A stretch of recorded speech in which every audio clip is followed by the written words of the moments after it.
ఈ వీడియోలో మనం త్రిపరిమాణాత్మక ఆకారాల సంపూర్ణ తల వైశాల్యం మరియు ఘనపరిమాణానికి సంబంధించి సూత్రాలను తెలుసుకోబోతున్నాం.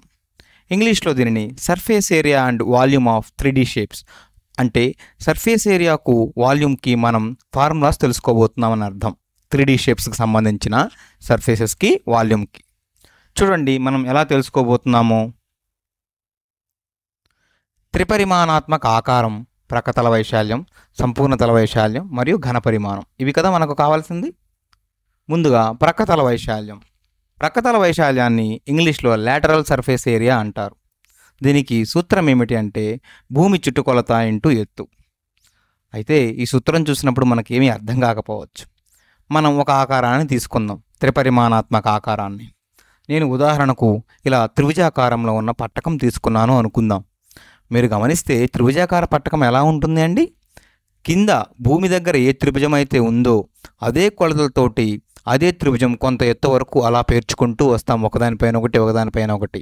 అలా ఉన్నప్పుడు అలాంటి ఆకారానికి పక్కతల వైశాల్యం ఎలా వస్తుంది అంటే కింద భూమితో తీసుకున్న త్రిభుజం యొక్క చుట్టుకొలత దానిని ఎత్తుతో గుణించాలి. ఇలా ఇది భూమిగా ఉన్న త్రిభుజం, దీని యొక్క చుట్టుకొలతను దేనితో మనం గుణించాలి? ఎత్తుతోటి.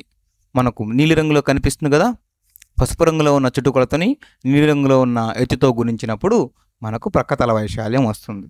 మరి అదేవిధంగా నేను దీర్ఘచతురస్రాకారంలో ఉన్న పట్టకం తీసుకున్నాను అనుకోండి, అప్పుడేమవుతుంది? భూమి చుట్టుకొలత దీర్ఘచతురస్రానికి సంబంధించిన చుట్టుకొలత అవుతుంది. అలా కాకుండా నేను వృత్తాకారంలో ఉన్న భూమి తీసుకున్నాను అనుకుందాం. వృత్తాకారంలో ఉన్న భూమి తీసుకుని ఏర్పడే త్రిపరిమాణాత్మక ఆకారం ఏమిటో తెలుసా? స్తూపం. మీరు గుర్తు తెచ్చుకోండి, స్తూపానికి పైన కింద వృత్తాకారంలోనే ఉంటుంది, అవునా? అలా మనకి స్తూపానికి సంబంధించిన ప్రక్కతల వైశాల్యం కావాలి అంటే వృత్తం యొక్క చుట్టుకొలత ఇంటూ ఎత్తుతో గుణిస్తాం, అవునా? అయితే తరువాతి సూత్రాన్ని చూడండి, సంపూర్ణ తల వైశాల్యం. సంపూర్ణ తల వైశాల్యం ఎలా వస్తుంది అంటే ప్రక్కతల వైశాల్యానికి మనం భూమి వైశాల్యాన్ని కూడాలి. అయితే భూమి వైశాల్యం రెండు వైపులా ఉంటుంది, పై భాగంలో కింది భాగంలో. పై భాగంలో కొంత ఒకటి ఉంటుంది, కింది భాగంలో అంతే ఉంటుంది, ఇలా, అవునా? ప్రక్కతల వైశాల్యానికి పై భాగం వైశాల్యము, కింది భాగం వైశాల్యం రెండు కలిపితే సంపూర్ణ తల వైశాల్యం వస్తుంది. అది స్తూపానికైనా, త్రిభుజాకారంలో ఉన్న పట్టకానికైనా, దీర్ఘచతురస్రాకారంలో ఉన్న పట్టకానికైనా, ఈ మూడిట్లో దేనికైనా ఇదే సూత్రాన్ని మనం అన్వయించుకోవచ్చు. తరువాత ఘనపరిమాణం. ఘనపరిమాణం ఎలా వస్తుందండి? ఇలాంటి ఆకారాలకి కింద ఉన్న భూమి వైశాల్యాన్ని ఎత్తుతో గుణించాలి. ఇలా ఈ భూ వైశాల్యాన్ని ఎత్తుతో గుణించినట్లయితే ఘనపరిమాణం వస్తుంది. కొన్నిసార్లు భూమి వైశాల్యం త్రిభుజాకారంలో ఉంటుంది, మరికొన్నిసార్లు దీర్ఘచతురస్రాకారంలో ఉంటుంది, మరికొన్నిసార్లు వృత్తాకారంలో కూడా ఉంటుంది వైశాల్యం. అది ఆయా రకాల ఆకారాలను బట్టి ఉంటుంది. సాధారణ సూత్రం అయితే ఇవే. చూడండి, క్రింద చూపిన పట్టకం యొక్క ప్రక్కతల వైశాల్యం, సంపూర్ణ తల వైశాల్యం మరియు ఘనపరిమాణం కనుగొనండి. ఇక్కడ మనకు ఒక పట్టకం ఇచ్చాడు, ఇలా, ఇది పట్టకం.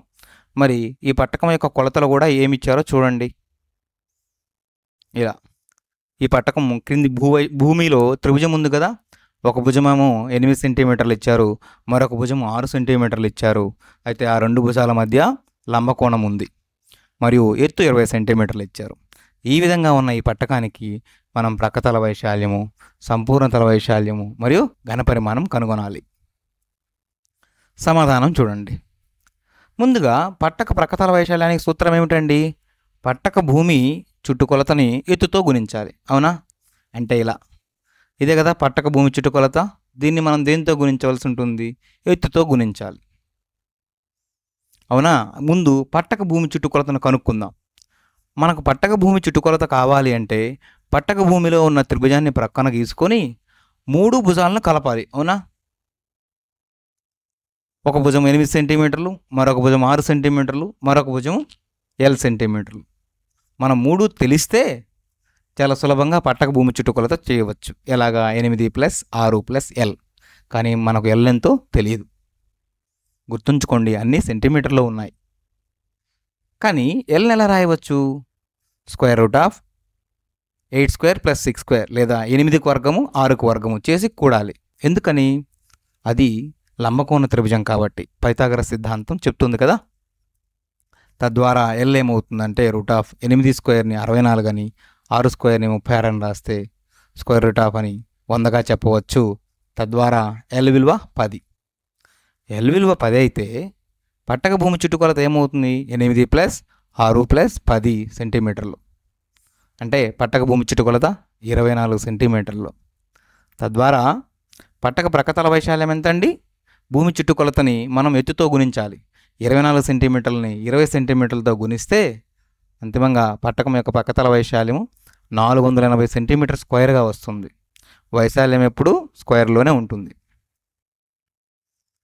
పట్టక సంపూర్ణ తల వైశాల్యం, ఇది కదా పట్టకము.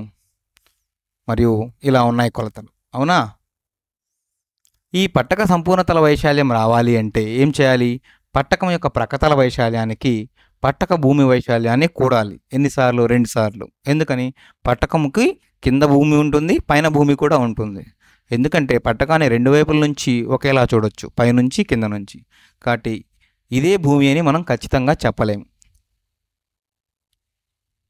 చూడండి, ఇవి 2 భూములు కూడా మనం పక్కతల వైశాల్యానికి ఈ 2 భూముల్ని కూడవలసి ఉంటుంది. భూములు అంటే భూమి వైశాల్యాన్ని కూడవలసి ఉంటుంది. అయితే ఒక భూ వైశాల్యాన్ని కనుక్కున్నట్లయితే మనం చాలా సులభంగా అదే భూమి వైశాల్యాన్ని రెండో భూమికి కూడా తీసుకోవచ్చు. చూడండి, ఈ వైశాల్యం మనం కనుక్కోవాలి. పట్టక భూమి వైశాల్యము = 1/2 లేదా 1/2 ఇంటూ భూమి ఇంటూ ఎత్తు. అవునా? మనం దిగువ తరగతుల్లో నేర్చుకుని ఉన్నాం కదా. పట్టక భూమి వైశాల్యము = 1/2 ఇంటూ భూమి 6 సెంటీమీటర్లు, ఎత్తు 8 సెంటీమీటర్లు. తద్వారా పట్టక భూమి వైశాల్యం ఏమవుతుంది? 8 × 6 48/2 24 సెంటీమీటర్ స్క్వేర్గా వస్తుంది.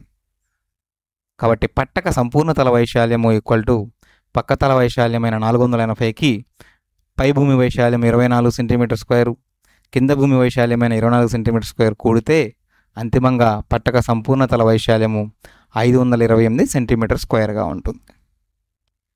చివరగా పట్టక ఘన పరిమాణం, ఇది పట్టకము. అవునా? ఇలా ఉన్నాయి కొలతలు: 6 సెంటీమీటర్లు, 8 సెంటీమీటర్లు, ఎత్తు 20 సెంటీమీటర్లు. పట్టక ఘన పరిమాణానికి సూత్రం ఏమిటండి? పట్టక భూమి వైశాల్యాన్ని మనం ఎత్తుతో గుణించవలసి ఉంటుంది. అవునా? ఇదిగోండి ఇలా. ముందు పట్టక భూమి వైశాల్యం ఎంత మనం కనుక్కున్నాము? 24 సెంటీమీటర్ స్క్వేర్ మరియు ఎత్తు 20 సెంటీమీటర్లు తెలుస్తుంది. తద్వారా పట్టక ఘన పరిమాణము = 24 సెంటీమీటర్ స్క్వేర్ని మనం 20తో గుణిస్తే ఎంత వస్తుందండి? పట్టక ఘన పరిమాణము = 480 సెంటీమీటర్ క్యూబ్. ఘన పరిమాణం ఎప్పుడు కూడా సెంటీమీటర్ క్యూబ్ కానీ మీటర్ క్యూబ్ కానీ క్యూబుల్లో ఉంటుంది. మనం ఏం నేర్చుకున్నాం ఈ వీడియోలో? పట్టకం యొక్క ప్రక్కతల వైశాల్యము, సంపూర్ణ తల వైశాల్యము మరియు ఘన పరిమాణం ఎలా కనుక్కోవాలి. నిజంగా చెప్పాలి అంటే పట్టకమనే కాదు, స్తూపము, అదేవిధంగా త్రిభుజాకార పట్టకము, అదేవిధంగా దీర్ఘచతురస్రాకార పట్టకము, దేనికైనా సరే మనం సూత్రాలను ఇక్కడ నేర్చుకున్నామని చెప్పవచ్చు.